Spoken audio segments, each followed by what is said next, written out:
이 시간에 할렐루야 하면 아멘으로 인사할까요? 할렐루야. 한 번 더 인사하겠습니다. 할렐루야. 자, 우리 옆 사람 마주 보시고 오랜만에 한번 이렇게 따라서 인사했으면 좋겠습니다. 한번 마주 보시죠. 아름다움이 죄라면 당신은 무기징역감입니다. 우리 한 번 더 인사하겠습니다. 정말 아름다우십니다. 인사하겠습니다. 감사합니다. 한 주 동안 잘 지내셨죠, 여러분? 지난 한 주 비가 많이 와서 피해가 없도록 간절히 기도했습니다. 동시에 하나님께서 성령의 단비를 우리 이음동산교회에 가득 내리셔서 준비하는 모든 순서마다 은혜를 달라고 간절히 기도했는데요. 우리 어제부터 꿈이음 여름성경학교가 시작되었습니다. 여러분, 한 아이를 키우기 위해서는 한 마을의 노력과 수고가 필요하다라고 이야기하는데, 어제 정말 많은 선생님들이 함께 모여서 귀하게 아이들을 돌보고 은혜의 시간을 함께 보냈습니다. 우리 너무 고생했다고 수고하셨다고 한번 박수 한번 격려를 해주시면 감사하겠습니다. 더불어 이제 돌아오는 주 푸르미움 성경학교도 시작되어지는 대로 은혜 가운데 하나님이 채우실 줄 믿습니다. 우리 그 마음으로 역사 한번 이렇게 인사했으면 좋겠습니다. 하나님이 은혜를 풍성히 채우실 것입니다. 아멘. 사모하는 마음으로 함께 하시기를 주님의 이름으로 간절히 축복합니다. 자, 오늘 여러분과 말의 힘 세 번째 시간으로요, 사랑의 언어라는 제목으로 하나님의 말씀 함께 나누도록 하겠습니다. 여러분, 우리 지난 2주 동안 성경에서 이야기하는 말에 대한 이야기를 함께 살펴보고 있습니다. 6가지를 살펴봤는데요. 첫 번째는 성경에서는 말을 적게 해라, 하지 말라, 말을 많이 하지 말라 라고 이렇게 이야기합니다. 말이 많으면 내 올무가 되고 상대방을 괴롭게 할 수 있기에 말을 적게 하는 게 지혜다라고 이렇게 이야기하죠.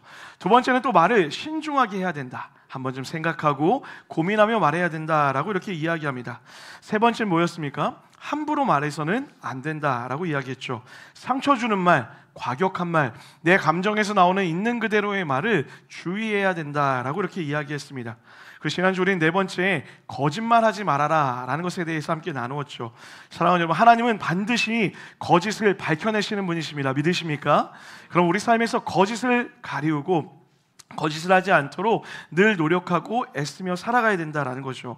그래서 여러분, 지난주 우리가 이렇게 한번 선포했었는데 기억나는지 모르겠습니다. 우리 한번 더 따라합시다. 내 입은 진리를 말하며 내 입술은 악을 미워하느니라. 이 선포가 여러분의 선포되기를 주님의 이름으로 간절히 축복합니다. 자, 그런가 하면 성경에서 말하는 다섯 번째 가르침은 무엇이었냐면, 보복하는 말, 저주하는 말을 하지 말아라 라고 이야기하고, 마지막 여섯 번째로 선한 말, 칭찬의 말들, 축복의 말들을 함께 나누어야 됨을 이야기했습니다. 자, 여러분, 지난주 우리가 이렇게 설교를 마치면서 한 주 동안 어떤 말을 하면 좋을지 결정하고 실천해보자 라고 이렇게 나눴는데요. 여러분, 한 주 동안 잘 실천하셨습니까? 네, 그렇군요. 자, 다음 주도 한 번 더 지켜보도록 하겠습니다.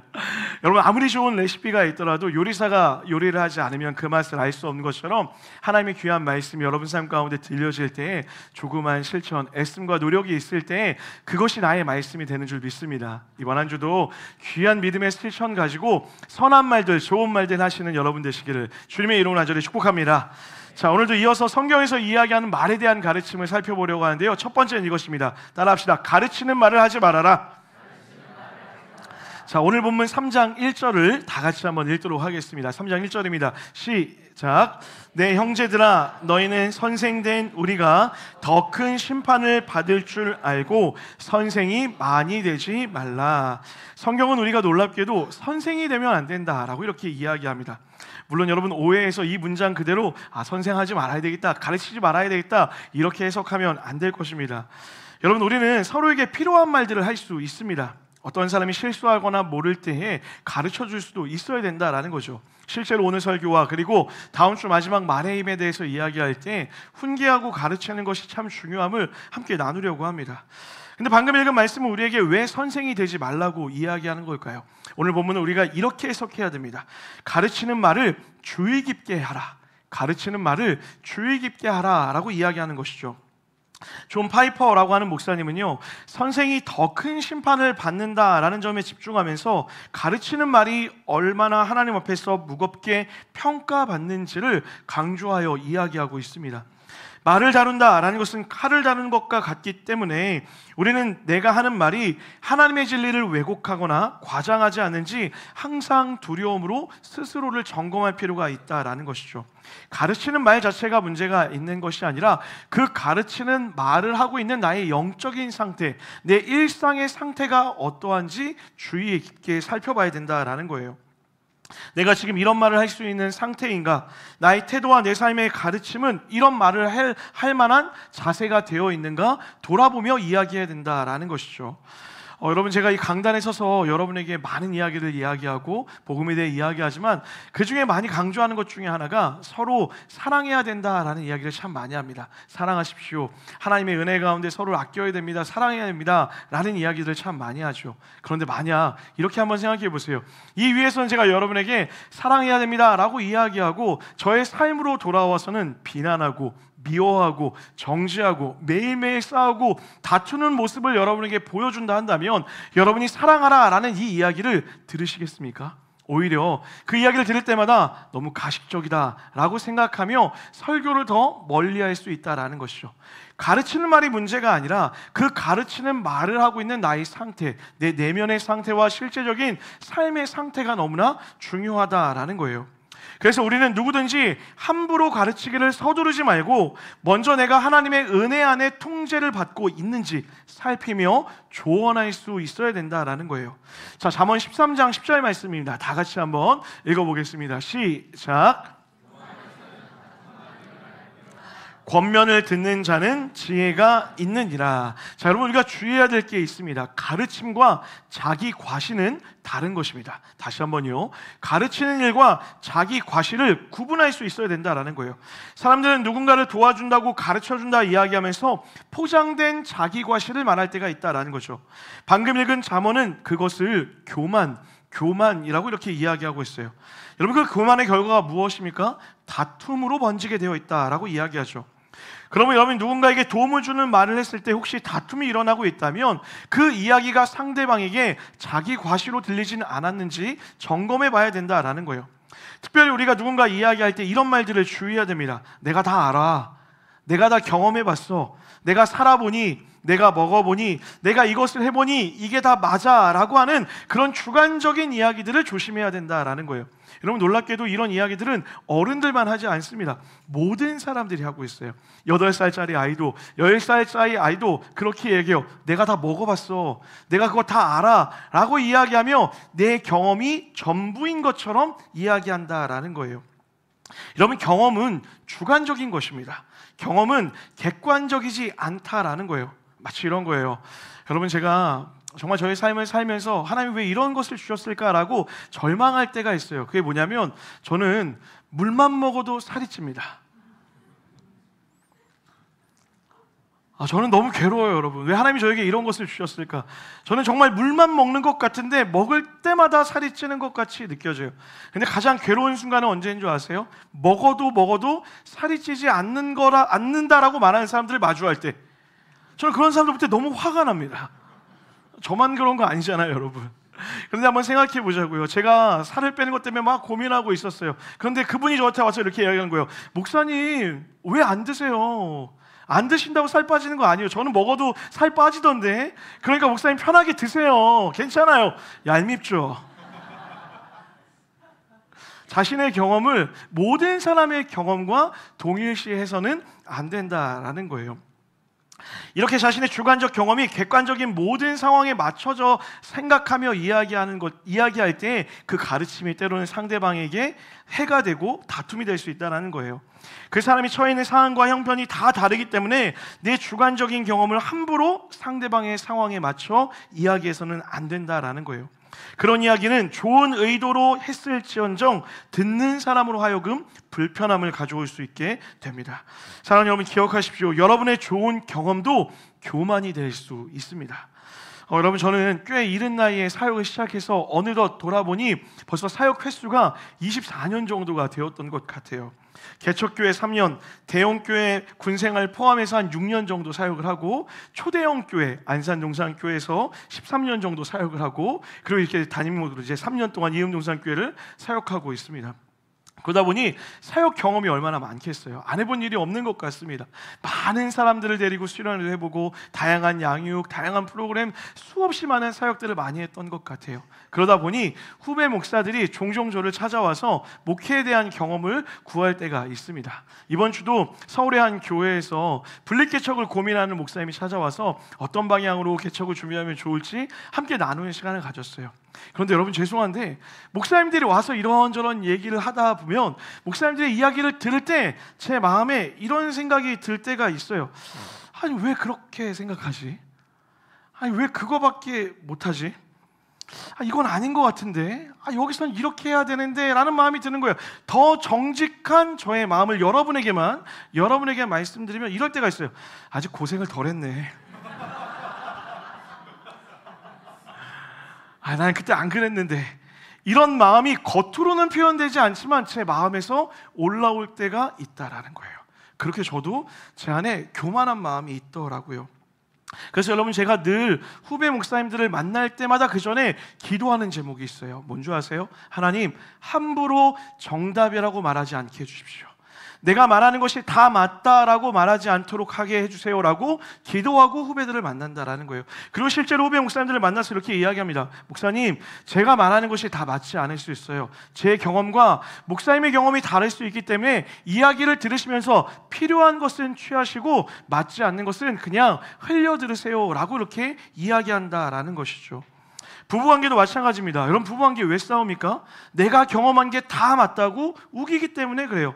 우리 집에선 이랬어, 난 이렇게 자랐어, 우리 부모님은 이렇게 말했어, 내 경험은 이거야 라고 이렇게 이야기하니 대화의 중심이 오직 나의 경험이기 때문에 상대의 경험을 무시하며 이야기를 듣지 않기에 싸움이 나온다라는 거예요. 교회 공동체도 마찬가지죠. 나 때는 이렇게 예배했어, 나는 이렇게 섬겼어, 나는 이게 하나님이라 믿어, 난 이런 경험을 가지고 있어, 나는 이것이 신앙이라 생각했어 라고 이야기하며 내 경험을 주장하기 때문에 상대방의 경험에 귀를 기울이지 않고 문제가 발생하게 된다라는 거예요. 이런 말을 가장 많이 하는 사람이 누굴까요? 저 같은 목사들이라는 거예요. 저 같은 목사들이라는 거죠. 제가 경험한 예배는 이런 것이니 여러분 이렇게 해야 돼요 라고 함부로 이야기할 때가 있다라는 거예요. 그러므로 주의해야 된다라는 거죠. 저뿐만일까요? 아니요, 서로가 서로에게도 마찬가지라는 거예요. 내가 신앙생활을 얼마나 오래 했건, 내가 어떤 교회에서 무슨 것을 경험했던, 서로의 경험과 서로의 상황을 이해해야지 서로에게 가르치는 온전한 말을 함께 할 수 있다라는 거예요. 골로새서 3장 16절은 이렇게 우리에게 권면하고 있습니다. 다 같이 한번 읽어보도록 하겠습니다. 시작. 그리스도의 말씀이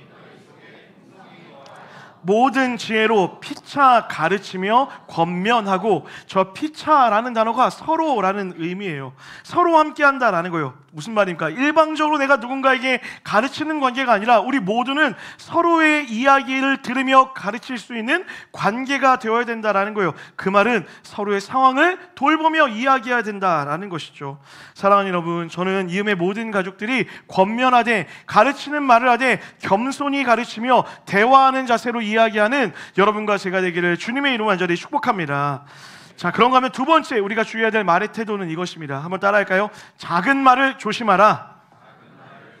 자, 우리 본문 5절 다 같이 한번 읽어보겠습니다. 5절입니다. 시작. 이와 같이 혀도 작은 지체로 돼 큰 것을 자랑하도다. 보라, 얼마나 작은 불이 얼마나 많은 나무를 태우는가. 오늘 야고보서는 작은 말로 큰일이 일어날 수 있음을 경계해야 된다라고 우리에게 가르치고 있어요. 팀 켈러라고 하는 목사님은 이 부분을 이렇게 해석하고 있거든요. 다 같이 화면 보면 다 같이 한번 읽어보겠습니다. 시작. 은밀하고 은연중에 공동체를 무너뜨리는 혀의 힘. 이 작은 말들이 은연중에 공동체를 무너뜨릴 수 있다라고 이야기하는 거예요. 여러분, 실제로 그렇습니다. 큰 말로 상처받지 않아요. 작은 말로 상처를 받는다라는 거예요. 그 작은 말이 가정을 깨트리고 친구 관계를 깨트리고 교회 공동체를 무너뜨릴 수 있다라는 거예요. 그래서 본문 6절을 보면 뭐라고 되어 있습니까? 작은 혀가 삶의 수레바퀴를 불사른다라고 얘기해요. 온 삶을 무너뜨려 버린다라고 이야기하는 것이죠. 그러므로 우리는 작은 말도 조심해야 됩니다. 그 작은 말이 무엇입니까? 조그마한 불평과 비방과 비난하는 것들이요. 또 첫 주에 우리가 함께 나눴던 가십과 같은 것들, 웃으며 넘길 수 있는 그 작은 말들을 주의해야 된다라는 것이죠. 제가 예전에 한 신문을 보다가 충격받은 일이 있어요. 미국의 시카고의 한 남편이 아내를 총으로 쏴 죽였다라고 했던 기사였습니다. 어떤 일이 있었기에 이 남편이 아내를 총으로 쐈을까 궁금해서 기사를 봤어요. 충격을 받았습니다. 이유를 들어보니 아내가 커피포트를 다 쓰고 남편에게 콘센트를 좀 뽑아놓으라고 이야기한 거예요. 그런데 남편이 깜빡하고 콘센트를 안 뽑은 거예요. 이때부터 일이 벌어집니다. 아내가 쫓아다니면서 불평하는 거예요. 그 콘센트 뽑는 게 그렇게 어려웠어요? 그것 좀 뽑으면 될 거 왜 안 뽑았어요?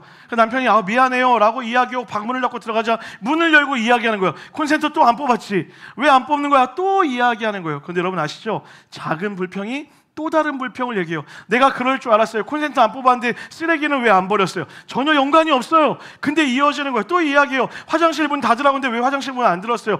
계속해서 불평이 늘어가는 거예요. 그러다 남편이 화가 나서 어떻게 했다고요? 총으로 아내를 쏜 거예요.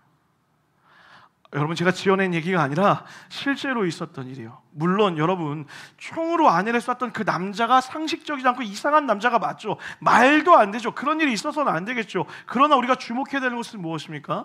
작은 불평이었다는 거예요.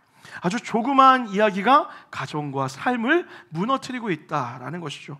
조금 우리가 황당한 이야기처럼 느끼지만 이것은 우리의 일상에서도 빈번히 느껴지는 일들입니다. 여러분, 부정은 금방 퍼져나갑니다. 부정은 금방에서 계속해서 더 다른 부정을 찾게 만든다는 거예요. 조그만 부정을 이야기하면 더 나은 부정을 찾게 되고 더 큰 부정을 쌓아서 어느덧 그게 큰 부정이 되어서 큰 일로 번지게 되어 있다라는 것이죠. 그러면 성경이 뭐라고 이야기하는 거예요? 작은 말들, 작은 비평, 작은 불만의 소리들을 조심해야 된다라고 우리에게 이야기하고 있다라는 것이죠. 전 여러분이 조그만 불평부터 견제하고 말하지 않는 노력을 하기를 주님의 이름으로 간절히 부탁드립니다. 물론 여러분, 작은 말이라고 다 나쁜 것은 아닙니다. 작은 부정, 작은 불평, 작은 가십은 우리를 죽이는 반면 살리는 말들이 있어요. 작은 칭찬과 작은 만족과 작은 소망의 말들은 오히려 우리를 살린다라는 것이죠. 여러분, 오늘 서두에 얘기했던 것처럼 꿈이음 성경학교를 하는데요, 얼마나 감동스러운지 모릅니다. 아이들이 한 32명, 33명 정도 이렇게 오게 되는데요, 교사와 그리고 섬김이들이 몇 명 온 줄 아십니까? 50명이 넘게 왔습니다. 할렐루야. 별로 놀라지 않으시네요. 그 정도는 너무 우습게 제가 너무 깜짝 놀랐어요. 애들보다 어른들이 더 많은 거예요. 정말 한 영혼을 섬기기 위해 온 마음을 다해 오시는 거예요. 그냥 오지 않았습니다. 우리 권사님들이 땀을 삐질삐질 흘리면서 볶음밥을 이만큼 만들어 오시고, 어떤 분은 밤새도록 갈비를 삶아 오시고, 또 어떤 분은 막 튀김을 가져오시고, 어떤 분은 음식을 다 준비해 오시고, 너무 힘겹게 일들을 준비해 오시는 거예요. 근데 여러분, 그것을 지켜보는데 기쁘기도 하지만 걱정도 되는 거예요. 힘들지 않았을까? 어렵지 않으셨을까? 그래서 제가 설교하다가 중간중간 나와서 권사님들의 표정을 살폈습니다. 힘들지 않으신가? 그래서 가서 제가 물었어요. 권사님, 힘들지 않으셨어요? 라고 이야기했어요. 그러자 권사님이 이렇게 얘기하는 거예요. 목사님, 다음부터는 절대 음식하지 말고 라면 시켜 먹어요 라고 하는 분이 한 분도 없었습니다. 그런 분 한 분도 없는 거예요. 그러면서 뭐라고 얘기냐면, 목사님 무슨 말씀이세요? 너무 행복해요. 너무 즐거워요. 이렇게 아이들 위해서 준비할 수 있는 내일이 있다는 게 얼마나 감사한지 몰라요. 그 얘기 듣던 옆에 있는 분 그런 거예요. 목사님, 어제 우리 쇼핑했잖아요. 돌아다니면서 장 보는데 너무 신났어요. 집에선 이렇게 못 사는데 막 샀잖아요. 막 얘기하는 거예요. 그 이야기들을 서로 막 하는데 얼굴에 미소가 번지는데 듣는 내내 기분이 너무 좋은 거예요. 여러분, 상식적으로 생각해 보세요. 쉬운 일입니까? 아니요, 어려운 일이에요. 더운 날 비가 막 쏟아지는데 장대비를 뚫고 장을 보러 가야 되는 거예요. 장을 볼 때마다 그람수를 확인하면서 애들에게 좋은 걸 주기 위해 제일 신선한 재료를 준비하기 위해 고민하고 노력해야 돼요. 내 집에서 그렇게 하지 않는 우리 아이들을 위해서 그런 노력과 수고를 해야 된다고요. 불평과 불만이 나오는 게 맞다고요. 그런데 그 입에 불평이 아니라 불만이 아니라 감사가 나오는 거예요. 기쁨이 나오는 거예요. 소망이 나오는 거예요. 더 중요한 것은요, 나만 기쁜 게 아니라 그 불평, 그 기쁨과 그 감사가 다른 사람에게 번져가는 거예요. 그리고 모여있는 모든 자들이 웃으면서 기쁨으로 그 시간들을 보내더라고요. 여러분, 이것이 작은 기쁨이 가진 힘일 줄 믿습니다. 성경은 우리에게 작은 불만과 작은 불평은 입에 가둬두고 작은 소망과 기쁨을 끊임없이 말하며 살아가라고 이야기하는 거예요. 그렇게 말할 때에만 우리의 삶에 진정한 기쁨, 하나님 주시는 은혜의 기쁨이 가득할 것이다 라고 이야기하고 있다는 것이죠. 그러므로 사랑하는 여러분, 믿음으로 권면합니다. 아침에 일어나자마자 사랑하는 아내와 남편과 자녀들과 부모님에게 이렇게 인사하세요. 내가 오늘도 함께 해줘서 감사하다라고 인사할 수 있어야 된다는 거예요. 내 옆에 있어줘서 고맙습니다라고 이야기해야 된다는 거예요.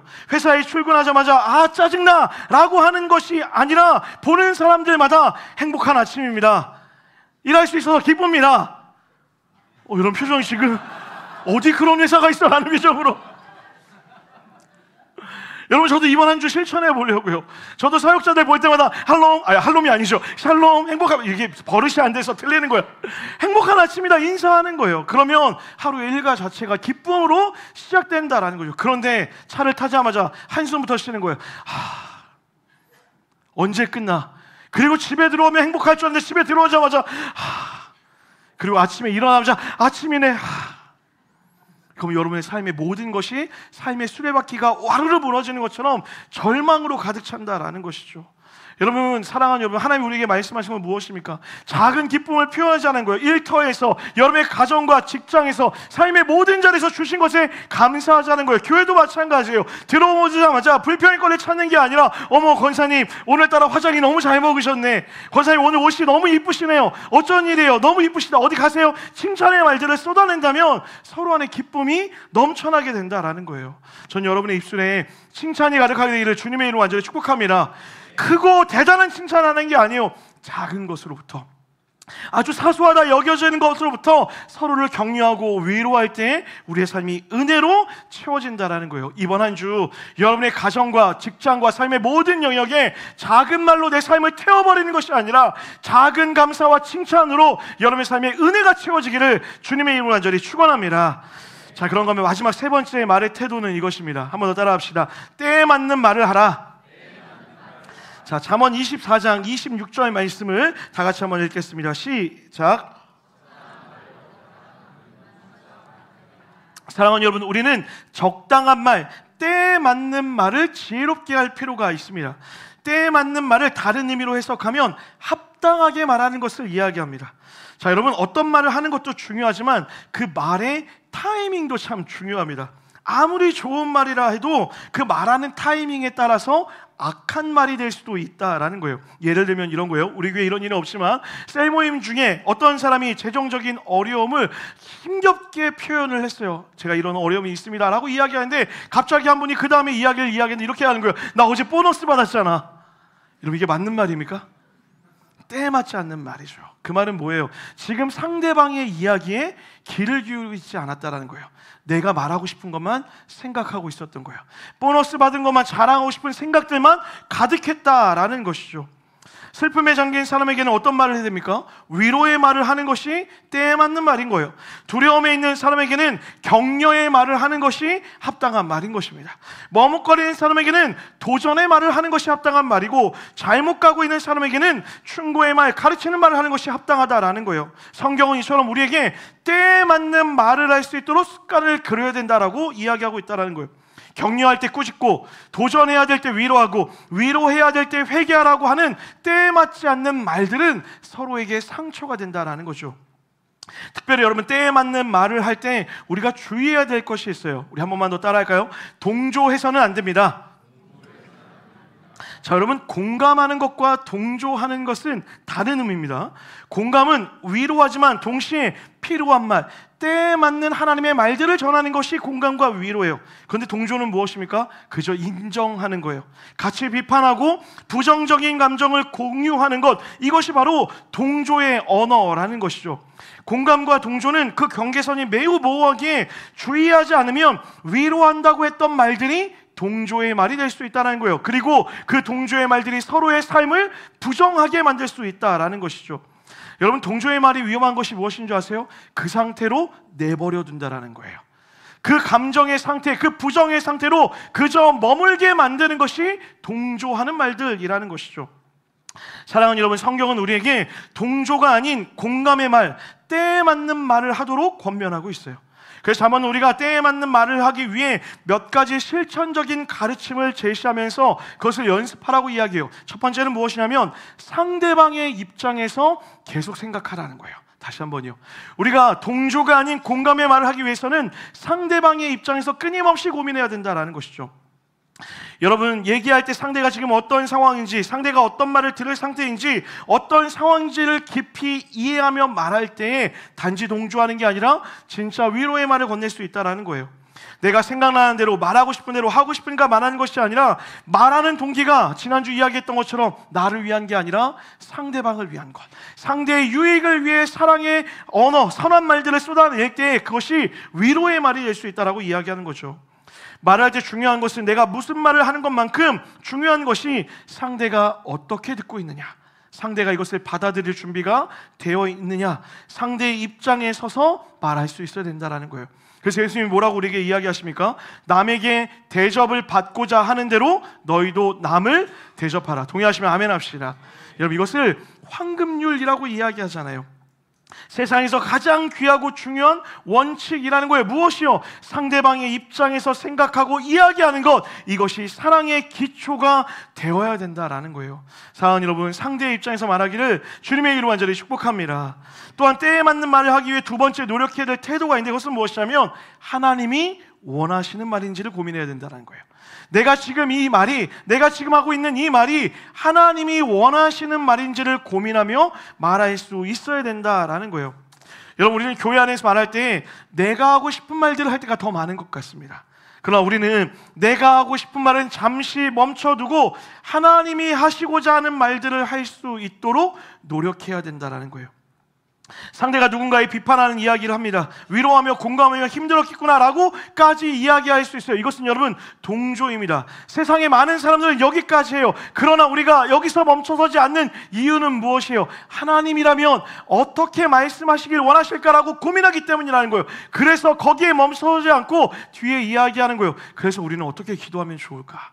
그럼 우리는 이 상황에 무엇을 하면 좋을까? 그럼 이 상황에 하나님이라면 어떻게 그 상황을 해결하기를 원할까? 함께 기도하자라고 이야기할 수 있어야 된다라는 거예요. 단지 그 마음을 위로한답시고 거기에 머물러 있는 것이 아니라 하나님의 언어까지 끌어올 수 있는 것, 이것이 바로 그리스도인의 언어 습관이 되어야 된다라는 것이죠. 너무 힘들었겠다, 하나님이 위로를 줄 거야, 그러니 같이 기도하자, 기도하며 지혜를 구해보자, 동조를 넘어 하나님이 하시는 위로의 말들을 쏟아낼 수 있는 것, 이것이 주님이 여러분과 저에게 원하는 언어의 태도라는 거예요. 여러분, 그래서 제가 가장 많이 하는 기도 중에 하나도 바로 이 기도입니다. 누구보다 성도님들을 가장 많이 만나는 사람으로서 하나님, 제가 하고 싶은 말, 제 경험의 말, 제가 생각했던 이야기들을 쏟아내지 않게 하시고 하나님이 하고 싶은 말을 하게 해주십시오. 하나님이 지금 원하시는 말을 말할 수 있는 지혜를 달라고 기도하고 만난다라는 거예요. 여러분, 이것은 연습해야 되는 것입니다. 어떻게 해요? 말하기 전에 멈춰서는 거예요. 내가 하고 싶은 그 말을 하기 전에 잠시 멈춰서서 하나님이라면 지금 어떤 말을 하기를 원하십니까? 묻고 듣고 그 상황에서 하나님이 원하신 말을 용기 있게 내뱉는 것, 이것이 바로 때에 맞는 말을 하는 것이다 라는 것이죠. 저는 소망합니다. 우리 사랑하는 이음의 모든 성도들이 가정에서 서로에게 이야기할 때, 자녀를 향해 이야기할 때, 부모를 향해 이야기할 때, 그리고 직장과 믿음의 공동체인 교회 안에서 서로 함께 대화할 때 때에 맞는 말, 하나님이 원하시는 말로 서로를 위로하며 격려하는 여러분과 제가 되기를 주님의 이름으로 간절히 축복합니다. 말씀 마무리하려고 합니다. 우리 본문 10절을 다 같이 한번 읽어보도록 하겠습니다. 본문 10절입니다. 시작.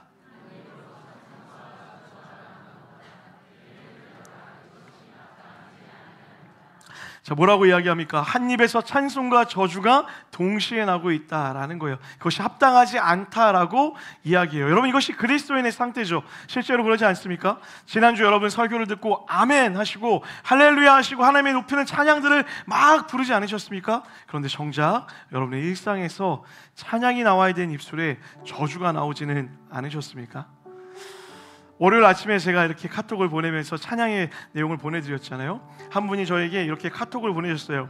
목사님, 어제 말씀 듣고 깊이 결단하고 잘해보겠다라고 결단하며 집으로 돌아갔는데 집에 가자마자 무너졌습니다 라고 이렇게 카톡이 왔어요. 그래서 제가 카톡에 뭐라고 답했는 줄 아세요? 집사님, 사실은 저도 라고 얘기했어요. 저도 지난주 그렇게 결단하고 집에 들어갔는데 집에 가자마자 입에서 불을 쏟아내더라고요. 시원하! 실명을 거론해서 죄송합니다. 화가 막 쏟아지는 거예요. 막 칭찬의 말, 축복의 말을 하기로 했는데 부정의 말들이 계속 나오는 거예요. 그게 여러분과 저의 삶의 모습이더라고요. 그래서 로마서 7장 21절은 이렇게 이야기합니다. 그러므로 내가 한 법을 깨달았노니 곧 선을 행하기 원하는 나에게 무엇이 함께 있다고요? 악이 함께 있다라는 거예요. 이게 우리의 존재라는 거죠. 여러분, 우리는 선하게 말하고 싶죠. 그런데 우리 뜻대로 안 되는 것이 사실입니다.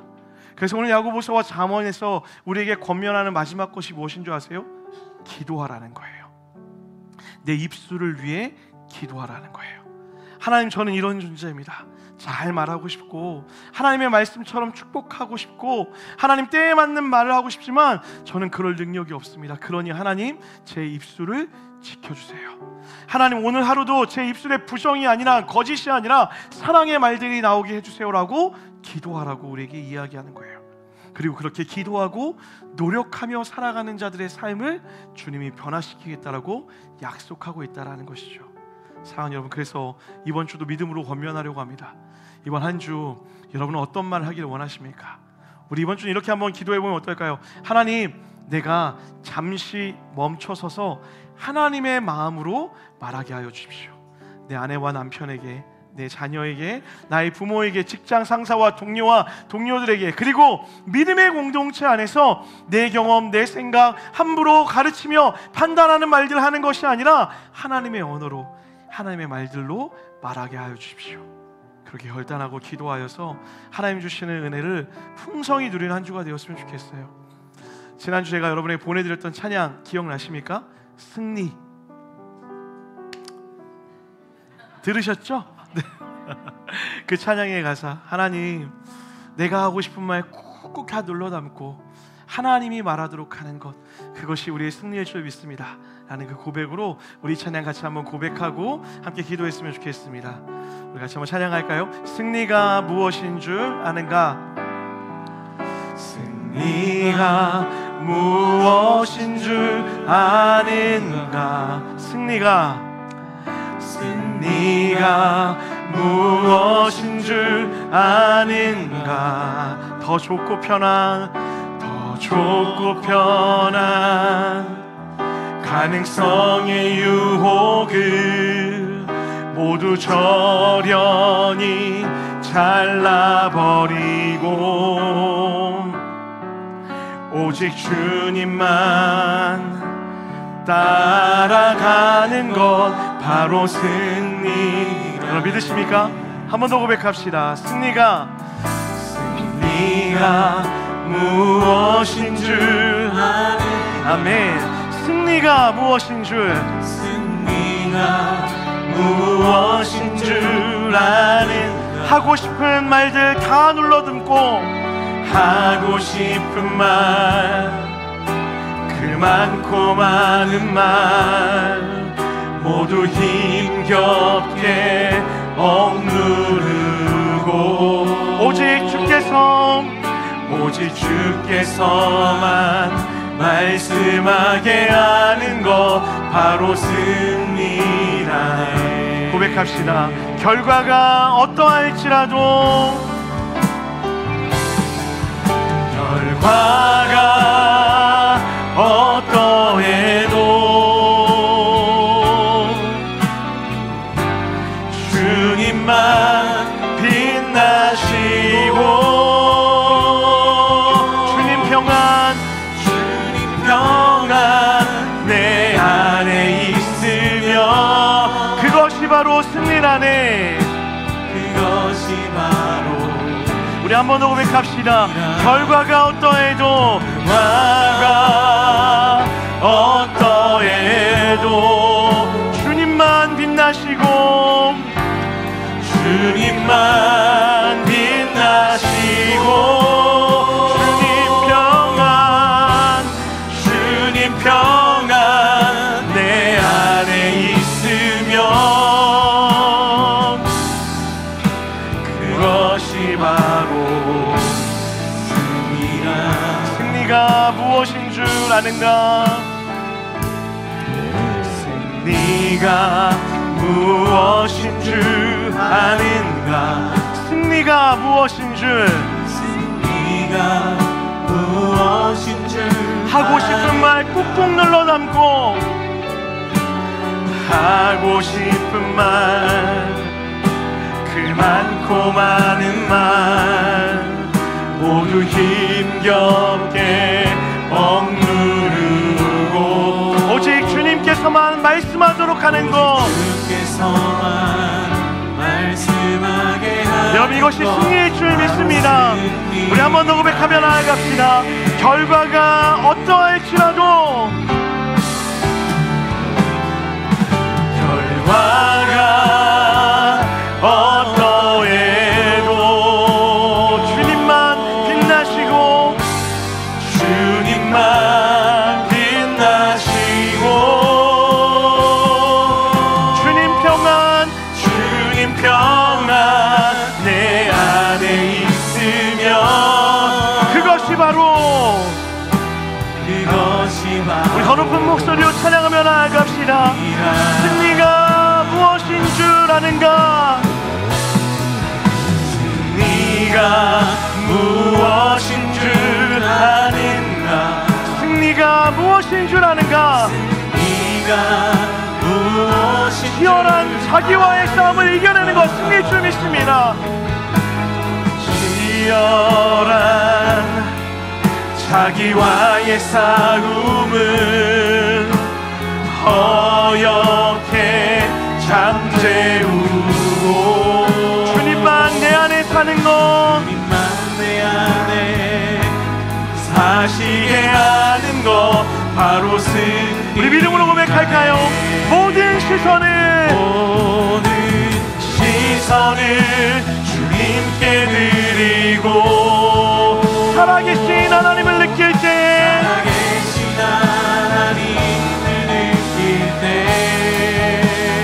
내 삶은 주의 역사가 되고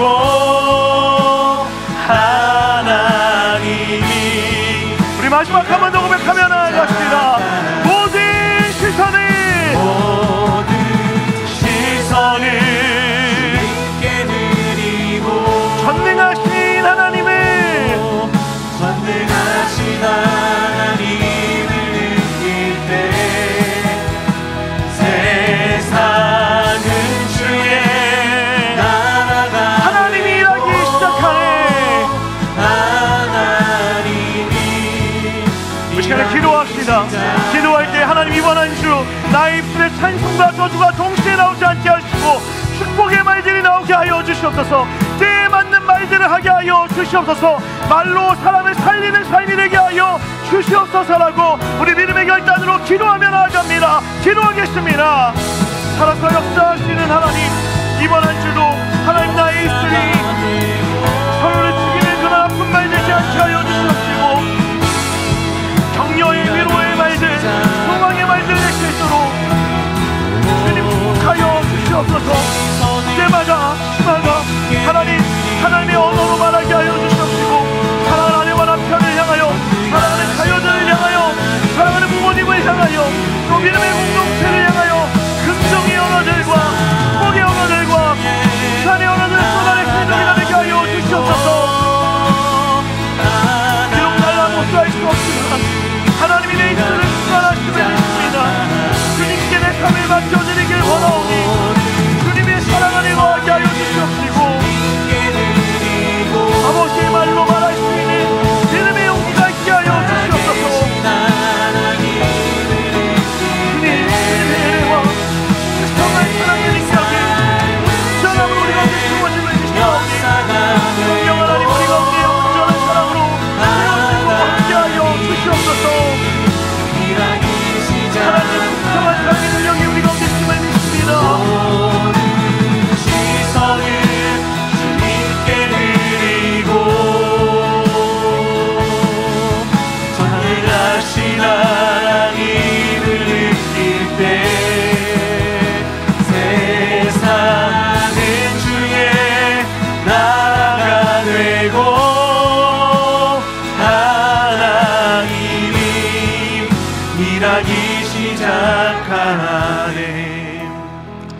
사랑이 많으신 하나님, 우리의 입술은 하나님을 찬송하고자 하오나 우리 마음에 악이 있어 끊임없이 불평과 불만과 하나님 판단하는 말들이 쏟아져 나올 때가 있습니다.